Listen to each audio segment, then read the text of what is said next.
இன்னைக்கு நம்ம நூர்ஜஹான் பிரின்சஸ் அவங்களோட பிறந்த நாளுங்க. இன்னையோட அவங்களுக்கு 3 வருஷம் முடிஞ்சு 4வது வருஷம் ஸ்டார்ட் ஆக போகுது.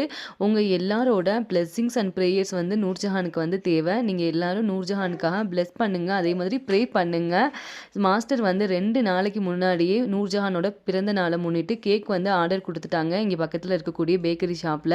எல்லாமே ஃப்ரெஷ்ஷா வந்து அவங்களும் பேக் பண்ணி குடுத்துருக்காங்க. அத தான் வந்து நானும் கவுண்ட் பண்ணி எடுத்து வச்சுட்ருக்கேன். நீங்க வந்து நினைக்கலாம் நூர்ஜஹானுக்கு வந்து கேக்குலாம் நீங்க வெட்டலையா அப்படின்னு. நம்ம வந்து கேக்லாம் வந்து வெட்டலங்க. அ எனக்கும் சரி, மாஸ்டருக்கும் சரி கேக் வெட்டுறதுல வந்து உடன்பாடு இல்ல. ஸோ அப்படிங்கிறதுனால தான் நூர்ஜஹான் வந்து அத விரும்பல. மேபி வந்து அவங்க வளர்ந்ததுக்கப்புறம் கேட்டாங்க அப்படின்னா கேக் வந்து வெட்டுவோம். இப்ப இந்த கேக் வந்து எதுக்காக இங்க காஷ்மீர்லங்க ரோட் சைடு மற்ற மாநிலங்கள்ல உள்ள வேலையாட்கள் வந்து இருக்காங்க. ஸோ அவங்களுக்கு வந்து குடுக்கணும் அப்படின்னு எங்களுக்கு வந்து ஆசை. ஸோ அதுக்காக தான் வாங்கியிருக்கு. ஈவினிங் வந்து நீங்க பார்ப்பீங்க. தேங்க்ஸ் ஃபார் வாட்சிங்.